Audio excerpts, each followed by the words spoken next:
Acenou.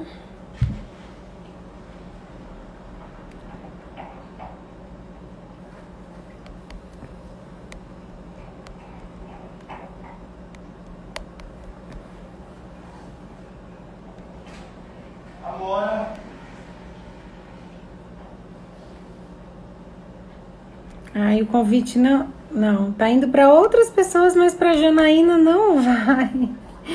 Ó, agora o convite foi para Laís, foi para todo mundo embaixo, menos para você, Jana. Já aconteceu isso com uma outra aluna e eu não sei se é configuração do Instagram, o que é. Ó, não consigo te adicionar. Você consegue me enviar o convite? Boa noite, gente. Sejam todos muito bem-vindos. A gente depende de algumas ferramentas do Insta, né? O Instagram é um terreno alugado, como diz a Glícia, que me ajuda nos lançamentos, né? A gente depende, às vezes, dessa ferramenta. A gente não pode ficar exclusivamente reféns dessa ferramenta, porque às vezes ela pode realmente não funcionar. O Insta dela é aberto, Ana Paula, eu perguntei também. Mas ela não tá conseguindo me mandar o convite, nem eu. O que a gente faz? Vou convidar então outra pessoa que queira participar da live, para depois a gente ver se marca outro dia, Janaína, até a gente descobrir. Posso fazer um teste com você em outro Instagram que eu tenho também, né, o pessoal, e a gente vê se dá certo. Sobre o curso de PA, que é voltado para fonoterapeuta ou audiologista. Dani, é para os dois, tá? Nas lives que eu estou fazendo, eu explico que o ideal é a gente não separar isso, mas sim entender a linha de cada um. O terapeuta entender o trabalho do audiologista e o audiologista entender do terapeuta. Isso é o ideal. E não a gente excluir, né? Eu sou da linha terapeuta e eu sou da linha audiologista. Não. Eu fiz até uma live sobre isso. A gente vai ter mais aulas na Missão PAC 7, onde eu vou tentar exemplificar mais ainda isso, tá? Então, as aulas são para os dois profissionais. Aquele que quer fazer o exame, quer ter um olhar mais auditivo, audiológico, e para o terapeuta que precisa ter esse olhar audiológico, mas também entender de linguagem, de fala, de comunicação e processos cognitivos da criança para montar o treinamento auditivo, tá bom? A Jana não tá mesmo conseguindo mandar o convite, eu não consigo mandar para ela, é uma coisa. Mas eu acredito que é alguma coisa na configuração, tá? Do Insta, depois você dá uma olhada, Janaína. Quando você for lá nas configurações, pode ter alguma opção, fazer lives, abrir para público ou não, que talvez sem querer você nunca mexeu e bloqueou, tá? Se você conseguir ver agora. Alguém quer participar da live como convidado para eu chamar? Vão ter essa coragem para a gente poder bater um papo? Ninguém? Aproveitar para fazer perguntas e para trazer algum assunto para a gente conversar, já que a Janaína não está conseguindo. Se você também quiser, Janaína, nos comentários, colocar a sua dúvida específica, se você conseguir, eu tento explicar aqui, tá?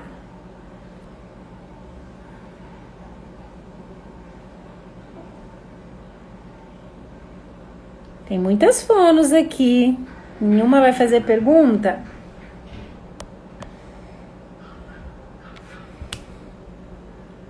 Legal.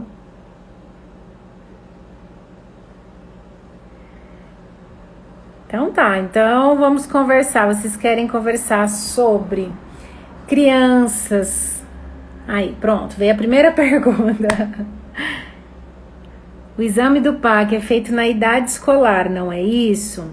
Sim, o exame completo do processamento auditivo, o ideal é a gente fazer após os 7 anos, porque a gente tem referências para todos os testes dentro dessa idade, digamos assim. Um ou outro que é a partir de 9 anos, mas a partir dos 7 anos já é considerado que essas estruturas envolvidas no desenvolvimento do processamento auditivo na criança, ela já está mais madura. Só que dos 7 aos 12 anos, ela ainda vai continuar se amadurecendo, tá? Só que antes dos 7 anos, é como se estivesse em desenvolvimento, tá? Antes dos 7 anos, existem alguns testes que podem ser aplicados para a gente poder ter um norteamento do nosso trabalho como fonoterapeutas, tá? Então, assim, um audiologista fazer um exame numa criança com menos de 7 anos, para quê? Né? Então, tem que saber o que essa criança tem, se ela tem uma dificuldade na fala, na linguagem, e o que vai poder auxiliar o terapeuta. Mas não se fecha o diagnóstico de um transtorno, tá? Nem de uma imaturidade antes dos 7 anos. Contudo, antes disso, a gente já pode ter indicativos da dificuldade da criança relacionada com algumas habilidades que estes testes que têm referência para menos de 7 anos nos dá, ok?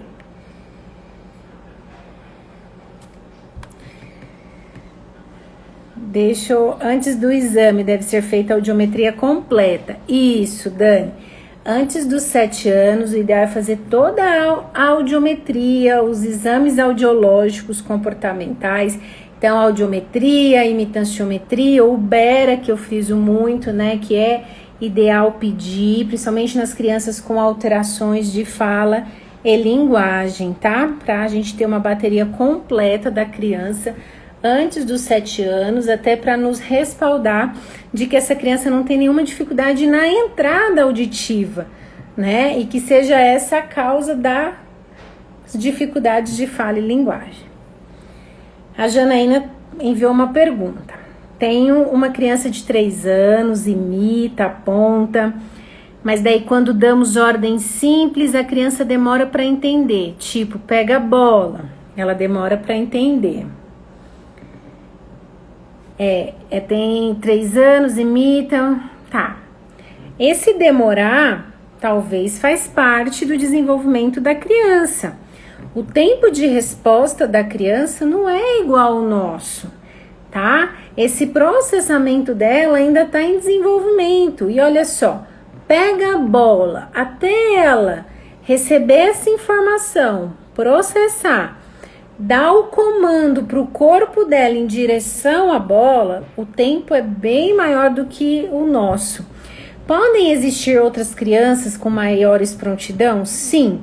Só que se essa criança ela está com você, é porque ela tem alguma dificuldade.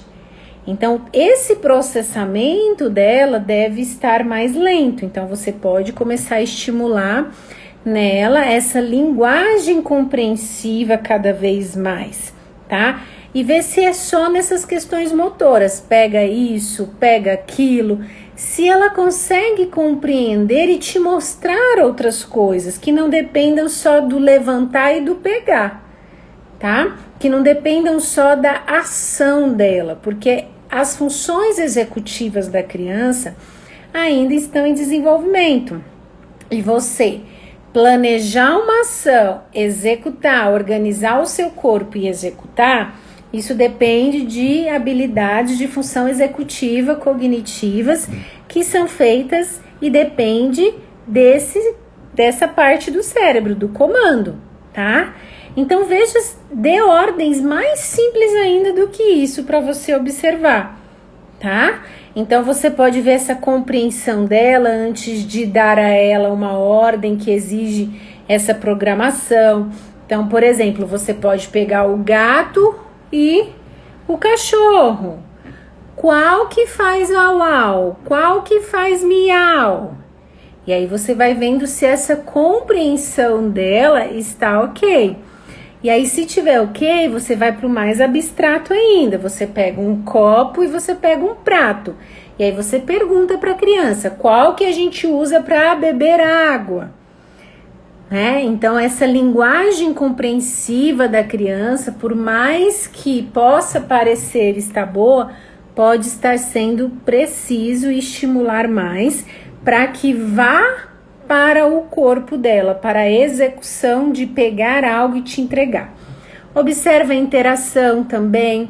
Às vezes essa criança não está com vontade de pegar aquilo, não tem o porquê pegar, né? Tem outros estímulos ao lado que chamam mais a atenção dela. Então, nem sempre a criança precisa fazer o que a gente quer.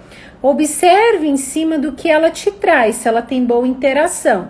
Se quando ela te traz, você solicita, você pergunta algo sobre aquilo que ela está tendo interesse, se ela sabe te mostrar, tá bom?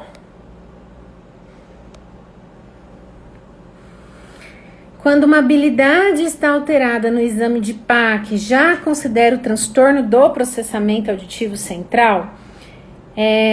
Qual que é o seu nome? Fer Moraes. Fer, você já pode considerar que essa criança precisa ser estimulada e que ela tem um transtorno do processamento auditivo já com uma habilidade alterada, tá? Contudo, é interessante você levar em consideração a idade da criança. Se essa criança acabou de fazer 7 anos, por exemplo, eu avaliei uma criança agora que acabou assim, faltam 14 dias para ela completar 8 anos.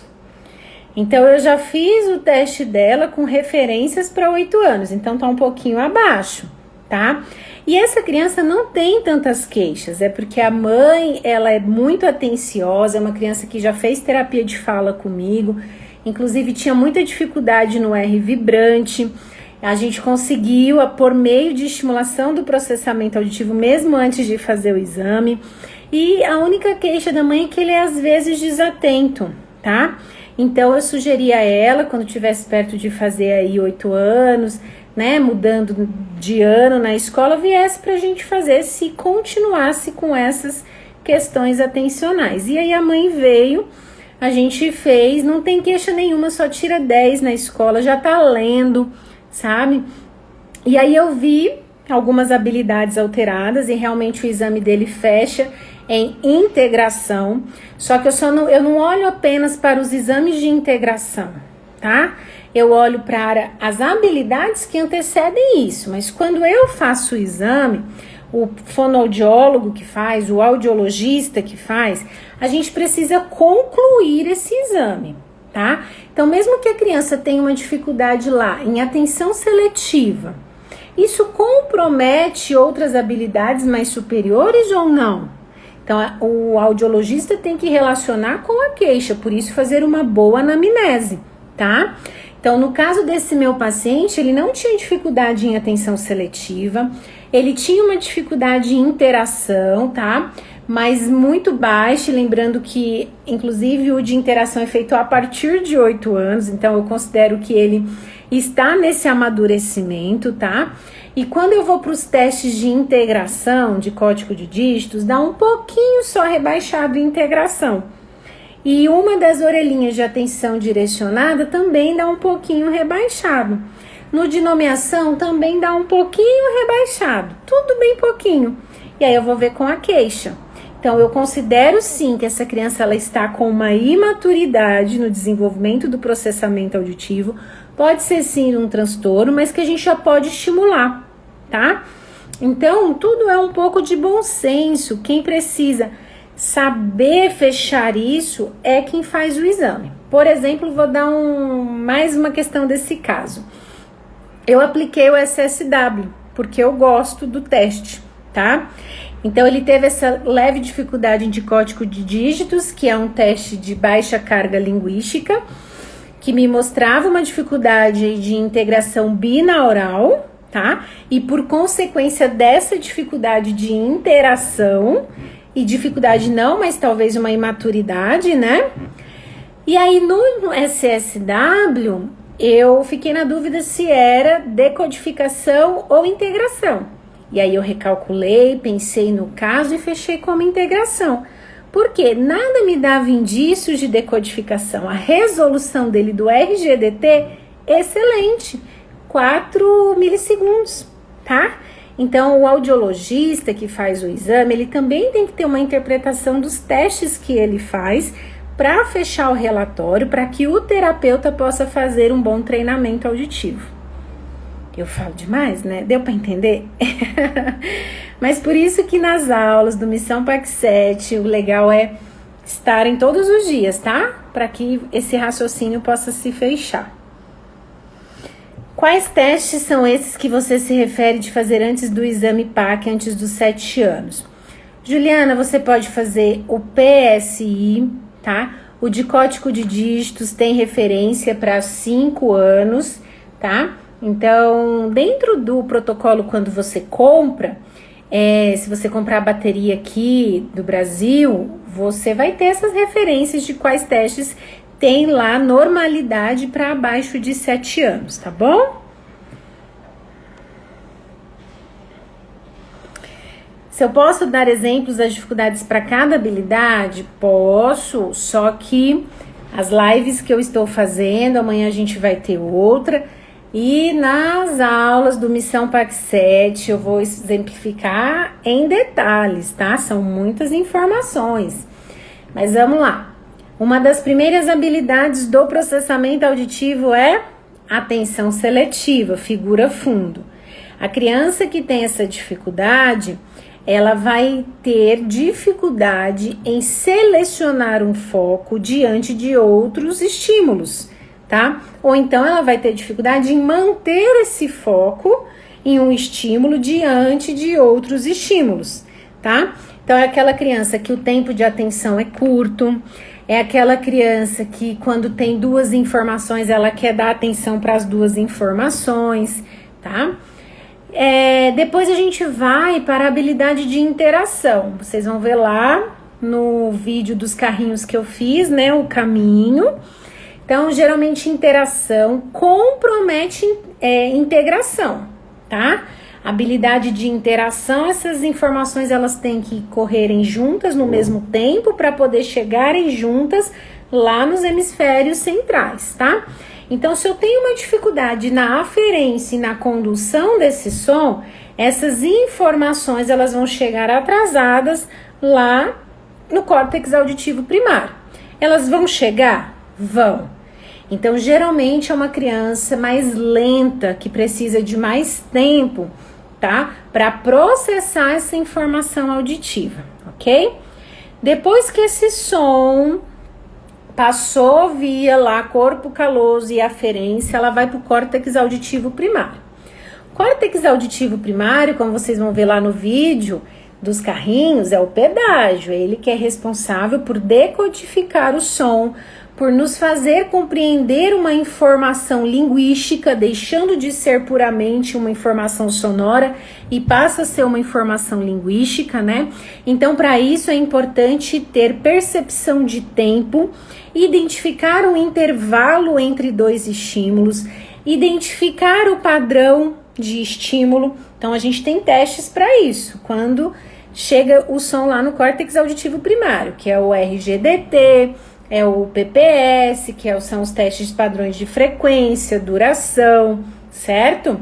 E também a gente vai ter depois os testes de integração, tá? Mas geralmente a criança, o paciente tem uma dificuldade em decodificação, ele também vai ter uma dificuldade com o tempo, contudo, ele tem uma confusão na percepção desses sons, o que é comum em crianças com transtornos fonológicos e também dificuldade de leitura e escrita, tá? Assim como depois esse som ele precisa se integrar. O que é se integrar? Se conectar uma informação de um hemisfério para outro, hemisfério não verbal e verbal. As crianças que têm dificuldade de integração, geralmente elas vão ter uma dificuldade em associação e interpretação, e informações com demanda de linguagem, tá? Geralmente elas lembram o começo, o final e esquecem do meio. Geralmente são crianças que têm uma dificuldade em associar o que é não verbal com o verbal, tá? Então, assim, adianta a gente só saber isso, que cada teste vai ter uma influência no aprendizado e no desempenho da criança? Não adianta a gente só saber isso. Por quê? Às vezes eu posso pegar uma criança que tem dificuldade em várias habilidades. Então eu preciso fazer um raciocínio clínico dessa criança para poder de fato saber por onde eu vou começar para ajudá-la, tá bom?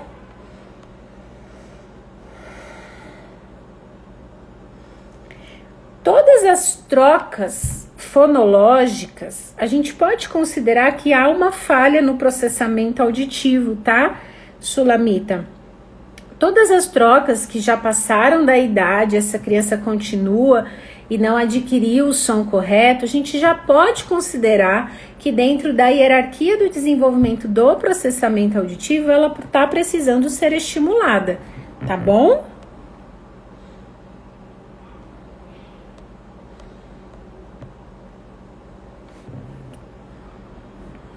O paciente da Janaína, que a gente falou logo no começo da live, que tinha uma dificuldade de compreender e executar os comandos, ele tem queixa de atraso, mas apresenta dificuldade de planejamento motor também.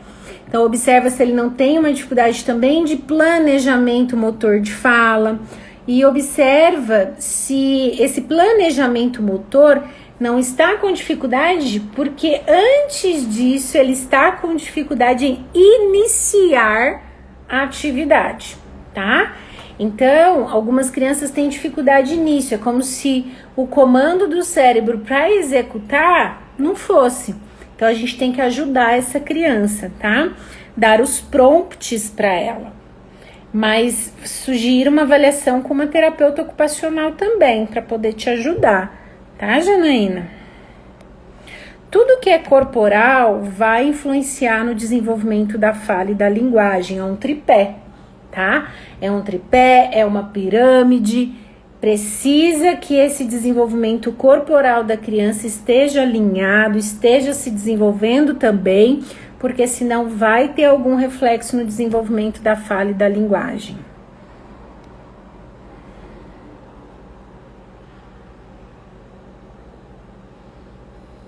Pergunta da Paloma. Uma criança que não falava nada começou estimulação e hoje tem vocabulário grande de palavras isoladas, mas ainda não produz frases. Já tem 2 anos e 8 meses. Como estimular as frases? Paloma, eu não sei quanto tempo essa criança está com você, né? Mas observa se ela não está dentro do esperado já, se não está no tempo de você dar uma pausa para essa própria criança se desenvolver, né? 2 anos e 8 meses já é para estar formando frases, mas observa, às vezes ela está alcançando isso, tá? Observa se na rotina ela tem esse estímulo de frases, tá? Para você estimular a frase, essa criança já tem que estar combinando algumas palavrinhas. A gente já considera que essa criança tem intenção de formar frases quando ela combina 1, 2 ou até 3 palavrinhas. Tá? O que a gente tem que aguardar, que ainda não está dentro do esperado, são as preposições, os artigos de ligamentos, né? Mas se ela já está combinando algumas palavrinhas, ela já está formando frases. E aí é continuar estimulando linguagem. O que faz uma criança fazer frases? É quando ela passa do pensamento simples. O que é o pensamento simples? É quando eu preciso de algo concreto para eu pensar sobre aquilo. Eu preciso daquilo visualmente ou nas minhas mãos para eu saber sobre o que está sendo falado. Então, quando a criança ela parte por pensamento complexo, ela deixa de ter necessidade do concreto, do presente e começa a fazer associações e conexões e pensar no que não está presente. Então, esse comportamento é sinal de que ela está desenvolvendo habilidades de memória, tá? Então, para eu poder formar frases, eu tenho que já estar nessa fase de pensamento mais complexo e eu já tenho que estar associando um vocabulário que eu tenho com outras categorias pertencentes a outros grupos, para assim eu conseguir ir formulando o meu pensamento. Então, se você acha que essa criança ela está no momento de você começar a preparar frases, né, conjugações, verbos, você tem que ver se ela está já nessa fase de pensamento complexo, se ela consegue te trazer elementos que não estão presentes ali, tá? A partir de que idade podemos fazer a atenção direcionada no dicótico consoante vogal? A partir de 9 anos, mas eu já faço a partir de 8. Igual esse meu paciente que eu relatei no começo da sessão, eu fiz, ele nem fez ainda 8 anos e foi excelente, tá? Então é a partir aí de 9, mais 8 já pode fazer. Tudo vai depender se você tá vendo queixa, se você tá vendo ou não, tá? Se você vai pôr ou não no seu relatório. Tudo também é interpretação, tá, gente? A missão PAC 7 começa dia 13, na próxima semana. Tá bom? Renata, fiz um teste em que a paciente apresentou rebaixado somente o PPS. PPS é um teste padrão de frequência, tá, gente? Mesmo após várias explicações e demonstração da resposta nos demais testes, ela foi muito bem e tem um diagnóstico de TDAH, tá?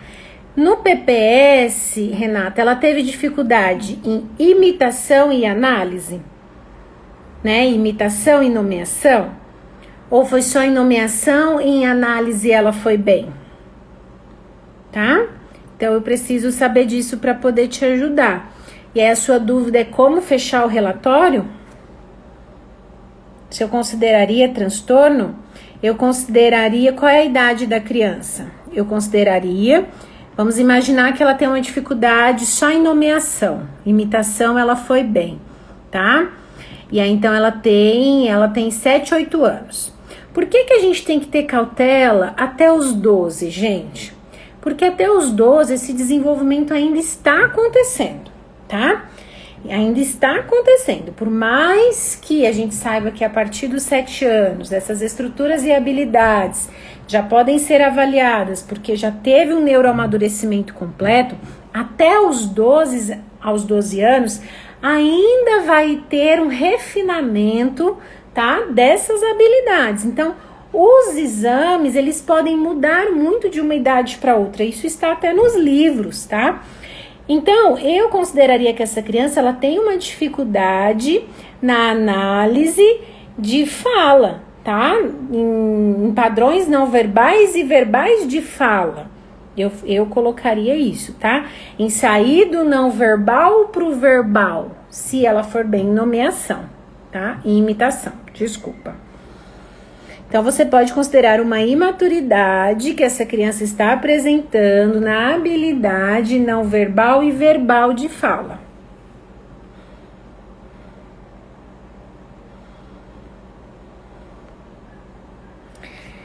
Qual a hierarquia de abordagem das habilidades do processamento? Patrícia, eu já fiz algumas lives onde eu desenho, tá? Eu fiz o desenho dos carrinhos. Na missão PAC 7 eu vou repetir, vou desenhar, vou explicar. Se eu falar agora, eu tenho certeza que você não vai conseguir acompanhar, porque são termos bem envolvidos aí com anatomia, fisiologia, tá bom? Sugiro você estar nas nossas aulas aí da missão PAC 7.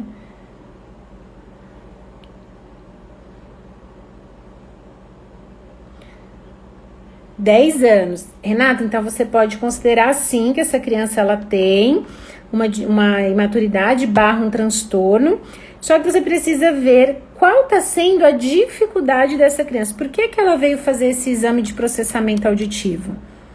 Tá? É devido ao TDAH? Mas onde que está essa dificuldade dela no dia a dia? Que mostra que pode haver uma relação, tá? Com esses testes de análise, tá? Às vezes, pode ser também que eu preciso saber se é nomeação e imitação, tá?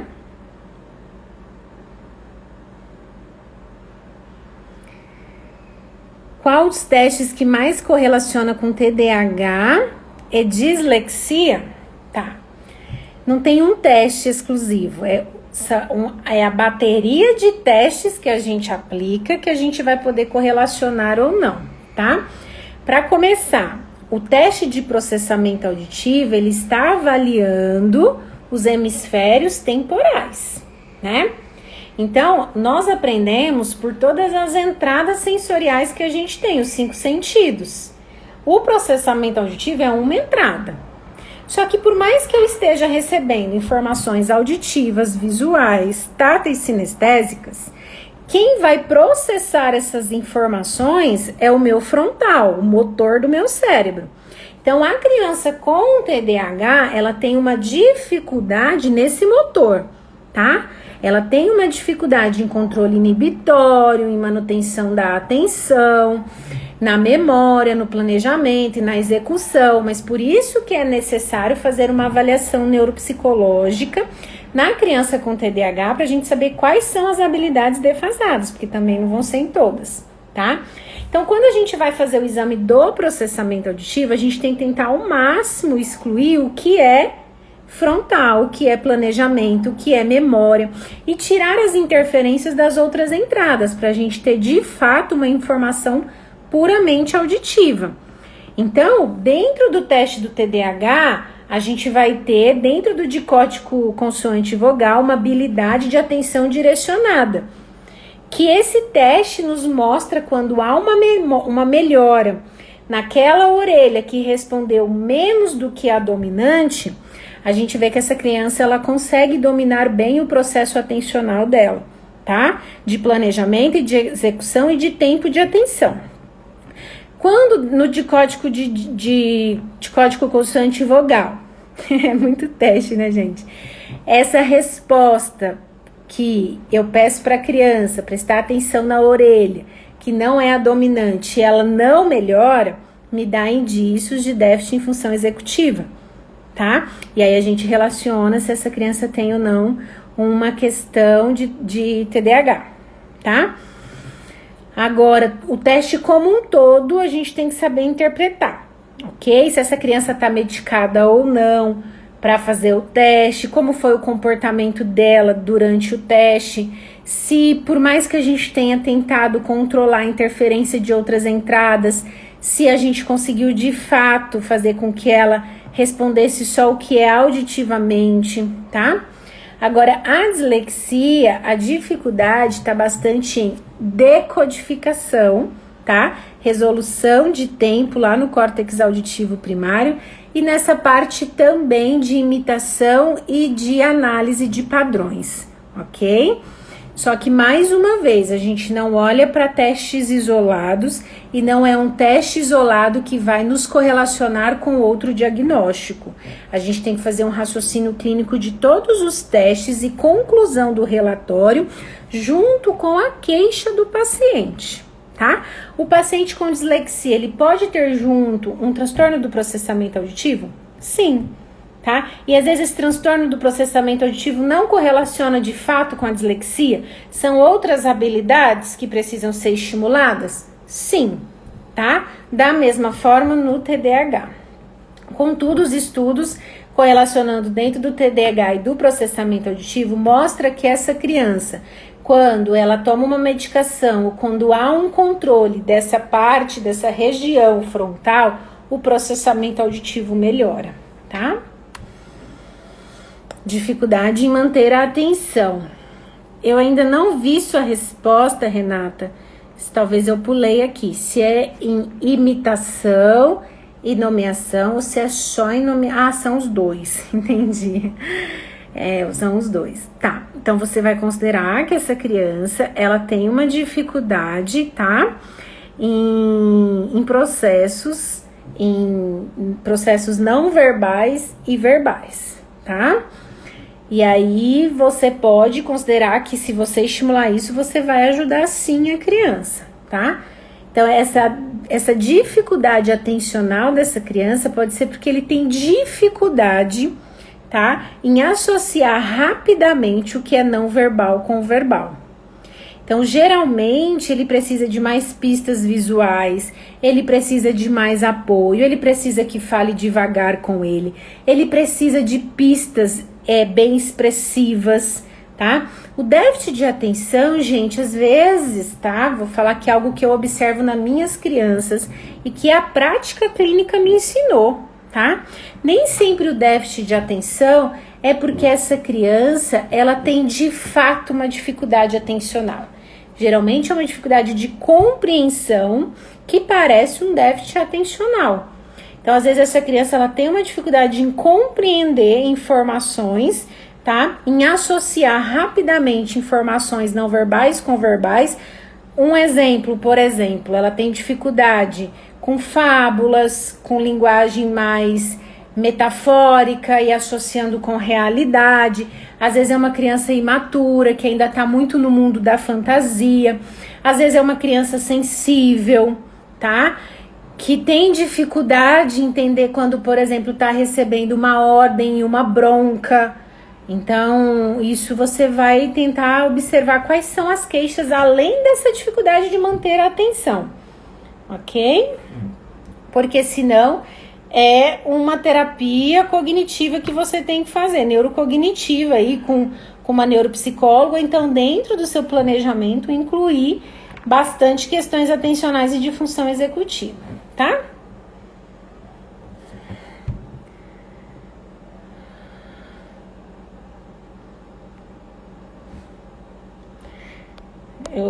Vou responder mais algumas perguntas e aí a gente encerra, tá? Já estamos 45 minutos. Foi muito legal, mesmo que eu não consegui chamar a Janaína, né? Vamos lá, mais uma da Janaína. Muitas crianças com atraso apresentando pouco ou nenhum contato visual. Percebem isso no dia a dia, às vezes relacionado ao uso excessivo de telas? Olha, Janaína, é um conjunto de fatores, né? Independentemente se é uso de tela ou não, é uma habilidade que essa criança está precisando ser estimulada. Eu não acredito que só o uso de tela vai fazer essa criança ter uma dificuldade. Às vezes é uma criança que já tem uma predisposição a ter dificuldade e concomitante a isso, ela está exposta demais a um estímulo que não ensina e que não dá para ela a habilidade de se desenvolver, tá? Porque existem crianças que ficam o dia inteiro nas telas e que se desenvolvem super bem. E eu tenho um exemplo na minha família, né? A minha sobrinha, ela vive, come com o celular e ela tem um vocabulário aí acima da idade dela, tá? Então, nem sempre as telas, assim, elas vão prejudicar. Geralmente é uma criança que já tem predisposição para ter um atraso, não tem estímulos fora as telas, tá? E aí vai virando uma bola de neve. Então, qualquer criança que chega para você, independentemente da rotina, ela vai ter questões corporais que justifiquem esse atraso. E o estímulo visual é um deles, tá? A falta do estímulo visual, ela vai fazer com que essa criança tenha uma dificuldade de interação, consequentemente, uma dificuldade de imitação. Então, por onde você vai começar? Logo pelo contato visual? Não. Você vai começar pela interação, para você conseguir uma imitação corporal, para aos poucos você ir conseguindo esse contato visual e aos poucos a imitação vocal, tá? E junto com isso, sempre fazer um trabalho com os pais na rotina. No curso de Fala e Linguagem eu ensino, né, por onde eu sempre começo. Mesmo que tenha questões intrínsecas à criança, eu sempre vou tentar modificar o ambiente para ver as respostas na criança, tá?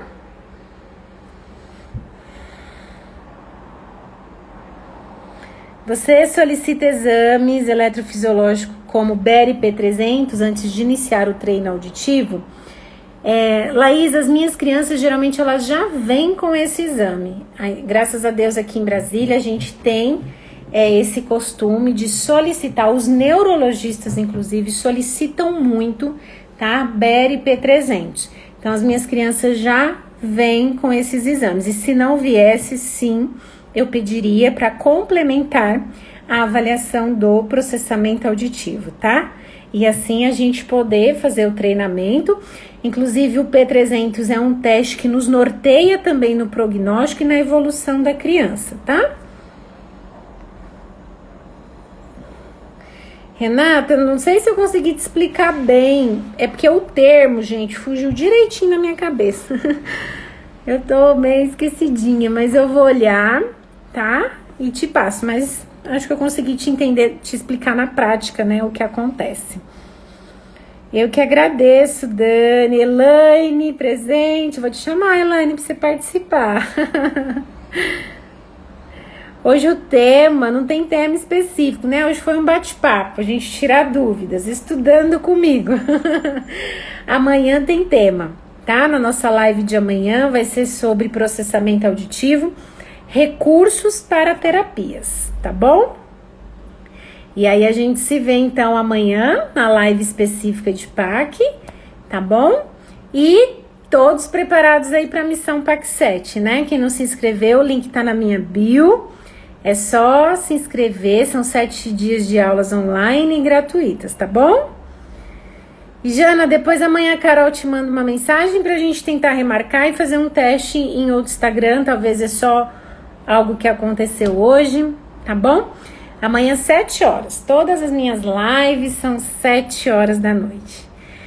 Ô Ale, sempre um prazer te ver aqui, uma honra, tá? Eu fiz estágio na clínica da Alessandra, gente. Ela me deu a oportunidade quando eu estava na faculdade de fazer um estágio de observação lá na clínica dela. E hoje ela assiste minhas lives. Muito obrigada, viu, Ale? Pelo carinho. Vamos, Elaine.